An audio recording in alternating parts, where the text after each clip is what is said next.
Hello, আসসালামু আলাইকুম viewers. কেমন আছেন সবাই? আশা করি ভালো আছেন। আমিও আল্লাহর রহমতে ভালো আছি। আজকে আমার আলোচনার বিষয় হচ্ছে যারা ভিজিট ভিসায় বিভিন্ন দেশে যাওয়ার জন্য চিন্তা করতেছেন, বিশেষ করে বিভিন্ন দেশে ঘোরার পর ভিজিট ভিসায় ইউরোপে অথবা কানাডা, আমেরিকা, অস্ট্রেলিয়ায় মানে নিজেরা ঢুকবেন ওই ভিসায়। তাদের জন্য আজকের আলোচনার বিষয়। আমি আলোচনা শুরু করার আগে আপনাদেরকে একটা ছোট অনুরোধ থাকবে, যারা আমার চ্যানেলে নতুন তারা আমার চ্যানেলটিকে সাবস্ক্রাইব করবেন, আর যারা সাবস্ক্রাইব করেছেন তাদেরকে ধন্যবাদ। মূলত আমি আপনাদেরকে যে বিষয়টা বলবো যে আপনারা কম খরচে কিভাবে ২ অথবা ৩ টা দেশ ঘুরতে পারেন বা একসাথে কয়টা দেশ ঘোরা যায়। আসলে কয় দেশ ঘুরলে আপনার ভিসা হওয়ার পসিবিলিটি আছে। মানে আপনার এই পাসপোর্টের ভ্যালিডিটি বাড়বে। অর্থাৎ কিভাবে আপনি পাসপোর্ট ভারী করবেন। এই বিষয়ে মূল আমার আলোচনার থিমস থাকবে আজকে।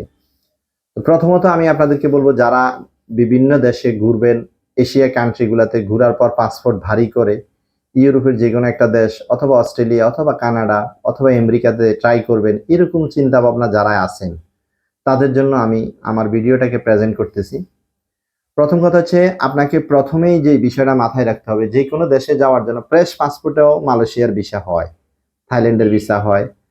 তবে আপনাদেরকে আমার প্রথম পরামর্শ থাকবে, আপনি আপনার নিজের মাথা দিয়ে চিন্তা করে দেখেন যে আপনি যখন কোনো দেশে ভিজিট করবেন, সাপোজ আপনি থাইল্যান্ডের জন্য পাসপোর্ট জমা দিলেন, তাহলে যখন আপনি থাইল্যান্ডে ঘোরার জন্য পাসপোর্ট জমা দিবেন, থাইল্যান্ড এম্বাসি এই জিনিসটা অন্তত বুঝবে যে তার পাশের দেশ, যেখানে মাত্র ৫ থেকে ১০ হাজার টাকা খরচ করলে অনেক সুন্দর মনোরম দৃশ্য দেখতে পারে ইন্ডিয়া, সেটা সে দেখলো না, সে ডিরেক্টলি থাইল্যান্ডের জন্য আবেদন করলো।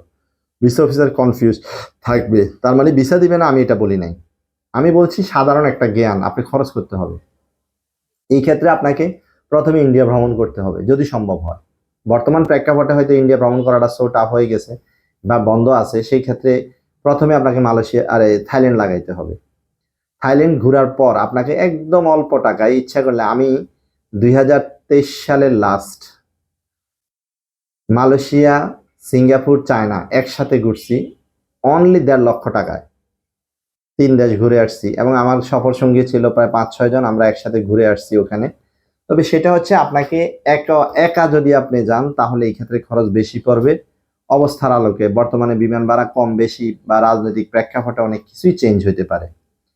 তো প্রথমে আপনি যদি থাইল্যান্ডে ঘুরে আসেন, এরপর আপনি মালয়েশিয়ার ভিসার জন্য আবেদন করবেন। মালয়েশিয়ার ভিসা এখন অনলাইনে ই ভিসা হয়।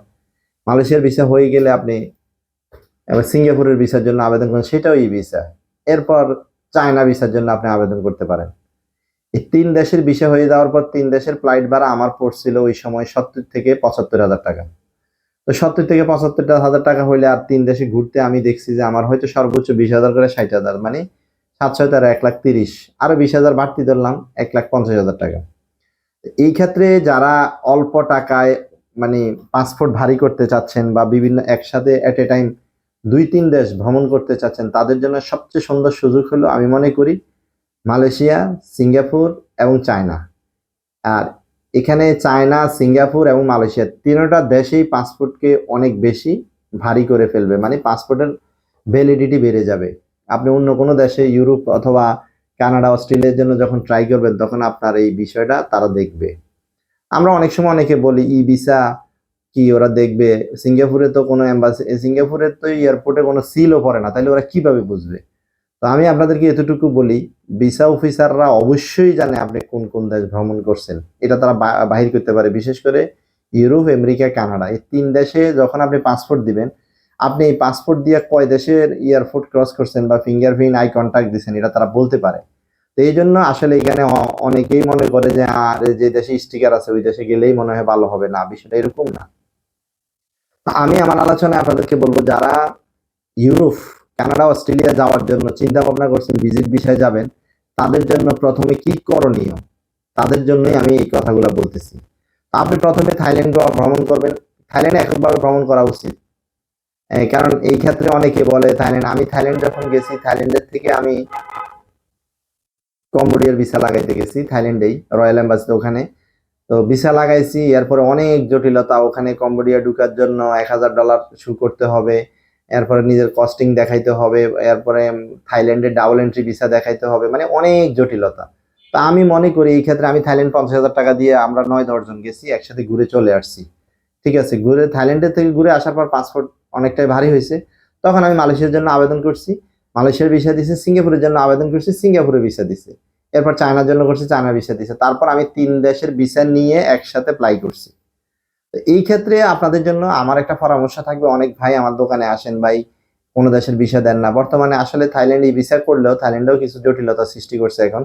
ভিসা পাওয়াটা বাংলাদেশের রাজনৈতিক প্রেক্ষাপটের কারণে, বিভিন্ন কারণে ভিসা পাওয়াটা একটু জটিল প্রক্রিয়ার মধ্যে চলে যাচ্ছে। তবে সবাই যদি রিয়েল ডকুমেন্টস গুলা দেন, যেমন অরিজিনাল ভিজিটিং কার্ড, আমরা অনেক সময় প্রিন্টার দিয়ে প্রিন্ট দিয়ে দিই, 10 পিস বা 5 পিস কার্ড প্রিন্ট দিই।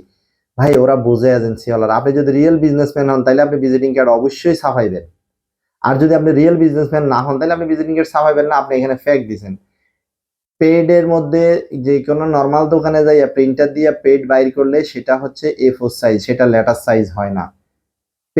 পেইডের সাইজ হবে লেটার সাইজ, তার মানে পেড ছাপাইতে হবে। কয় টাকা যায়? যদি আপনি প্রকৃত অর্থেই ঘোরার জন্য চিন্তা ভাবনা নিয়ে চিন্তা করেন, তাহলে আপনাকে মাত্র 1,000 থেকে 1,500 টাকা দিয়ে ভিজিটিং কার্ড এবং পেড বানাইতে হবে 2,000 টাকা দিয়ে, অর্থাৎ 3-4,000 টাকা পুঁজি খাটাইতে হবে।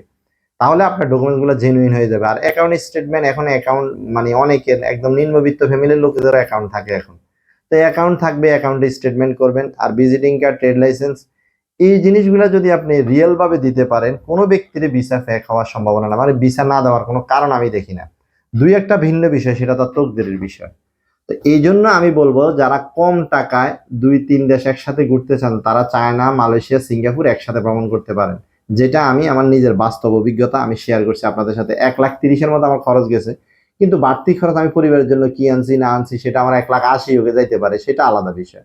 আমি দেখা গেছে আমার মানে নিজের রিলেটিভ অথবা অন্যদের জন্য কেউ কিছু দিছে, মোবাইল দিছে, কেউ লাগেজ দিছে, কেউ কম্বল দিছে। তো এগুলার হিসাব করলে তো হবে না। মূলত যে খরচটা আমার গেছে বাজেট, আমি আপনাদেরকে বললাম 1.5 লক্ষ টাকায় 3 দেশ ফ্লাইট, বর্তমান প্রেক্ষাপটে বিমান ভাড়া সহ আপনি ঘুরে আসতে পারবেন। এই জন্য যারা ইউরোপের বিভিন্ন দেশে ট্যুরিস্ট ভিসায় ঢুকবেন, তার আগেই প্রস্তুতি নিতে চাচ্ছেন কয়েকটা দেশ ঘোরার জন্য, তাদের জন্য এই জিনিসটা অনেক সুন্দরভাবে প্ল্যান করে আপনারা যেতে পারেন। ভালো থাকবেন। আল্লাহ হাফেজ। আসসালামু আলাইকুম।